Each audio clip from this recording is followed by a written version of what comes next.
What's up everybody, it's Elite Mania here, back with another figure review. This figure review is the Elite Series 107 Solo Sikoa.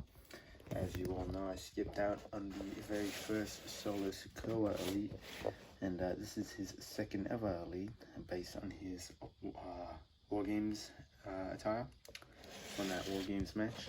And this is the second figure regarding the bloodline. I'm still waiting on Jey Uso and Roman Reigns as of this recording. But aside from that, we will be getting this redemption of a figure right out of the packaging right now. Getting into the accessories first, he comes with the pointing with the one hands, and one thing I've noticed about these hands is that because the pegs are painted white, for the right hand, and for the left hand it's skin tone, I noticed that the skin tones are a bit different. It's barely noticeable, but I can still see it from the naked eye.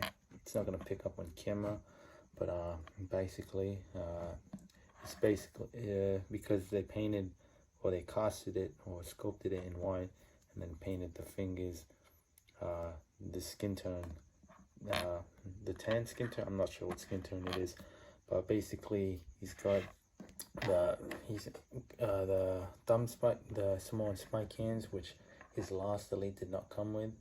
And I was doing some research on the match of which this attire is based on, and he didn't have the tape covered up on his thumb, so this is actually accurate.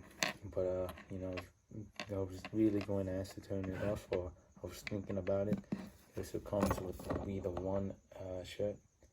Ones shirt that also has the Velcro on it.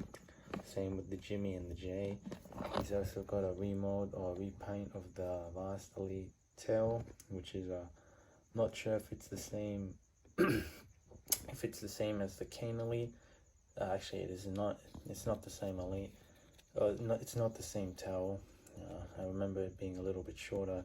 And speaking of this towel, the bad thing about it is that it doesn't sit all the way down on the head, because as you can see, you can barely see it, but there's a bit of a gap inside, but it's barely noticeable. But I'd really like it for it to sit down like an actual towel like that. As you see, it's popping up because it's not really sitting down all the way.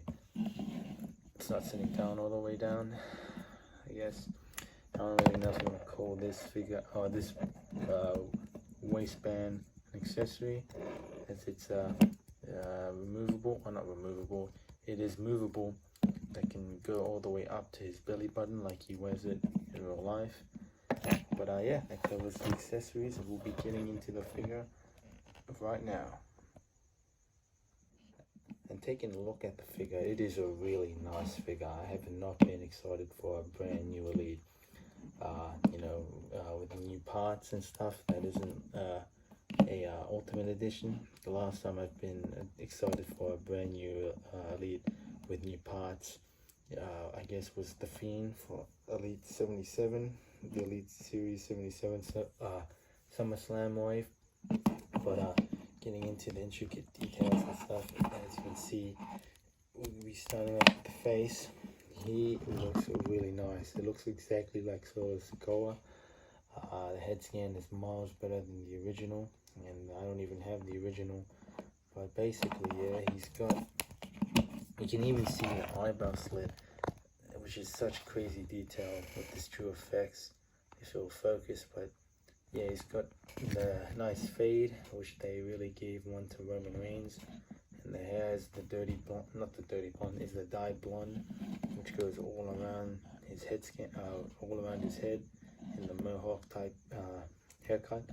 He's also got nice tattoos, and this is honestly how all the tattoos should look like, in my opinion. Like not like this Randy Orton, which is just it looks like fake temporary tattoos is what I always say. Getting into the gear itself, I'm glad they actually gave him the full taped up knees instead of doing it halfway like the last elite, which makes it look really weird. He's also got Matt Riddle or who is it? Kerry Von Erich feet, I guess. I mean, it's not a new mold, but the bad thing about this is, again, it's not a new mold, and the feet are casted in black, or again, sculpted in black, and then the toes are painted, and then the same skin tone as the rest of the figure. And these legs are pinless, and I really like these exposed toes look, if that makes any sense. It's really reminiscent of Umaga, and it gives more character to the enforcer Solo Sikoa, because as you know, he started wearing kick pads, which I'm not really the biggest fan of. He is, I guess he couldn't really handle wrestling in bare feet. But yeah, speaking of handling, his arms are not as big as I'd like. I think he's a really plump guy. These arms are pretty skinny. It's weird because they give guys like Kevin Owens and Kevin Owens like really big arms, and he's not really known for being a bigger he's not really known for having big arms. But because basically this figure is technically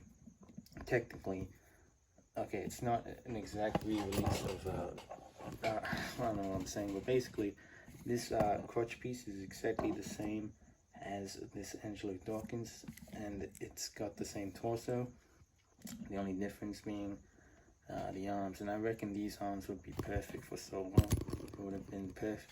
It would have been really good to give him the bigger arms, to put him justice. But this is his second ever elite. It's much better than his first elite. And what else was I gonna say?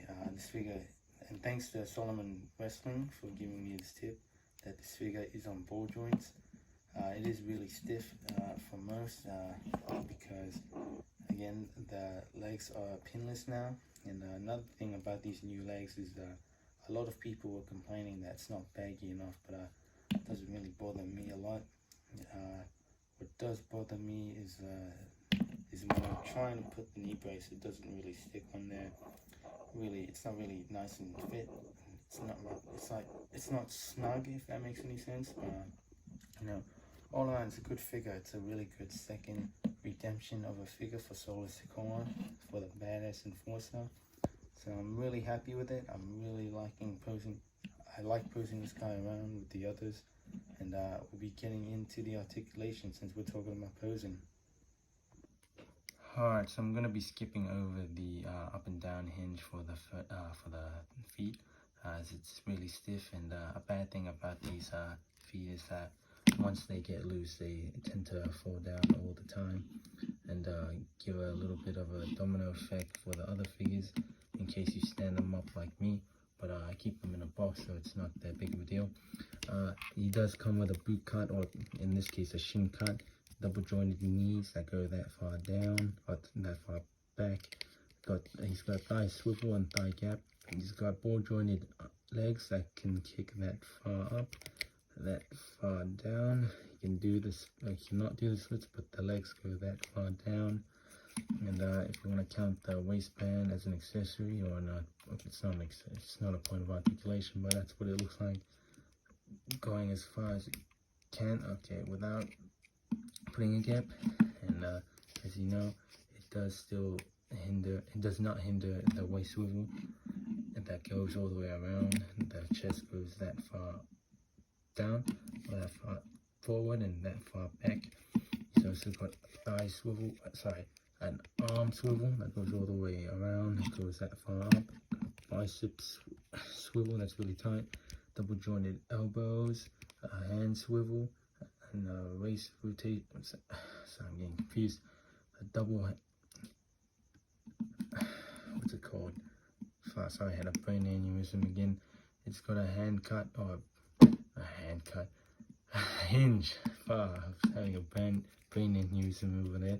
And you can look that far down, that far up, and can swivel all the way around 360, and can pop off if you're wondering. And yeah, I really like posting this guy around. He's one of my favorite upcoming stars, and this figure is such a pleasure to pose around with once again. Really like it, really do like it, really happy with it. Comparison time, and we are going to be comparing him with the head of the table, Roman Reigns, not the tribal chief. That is why he has the gold gauntlet, and I have not gotten recent updated Roman Reigns. I'm still using this Elite. Can't remember what series this is from, that's how long it's been, but yeah, I'm still using this head of the table version of Roman Reigns, and I really like the way these two scale together. Again, the skinnier arms do throw it off a bit, so that's the only thing that bothers me with these two. Here he is with Jimmy and Jay and Jimmy Uso. And here he is with the red versions of the, or the red gear version of the Usos. And for those wondering how I did this fix-up of Jimmy, if you want to see the uncloth or the wrestling attire version with all the clothes off, visit my Instagram for that. I really like the way this figure looks.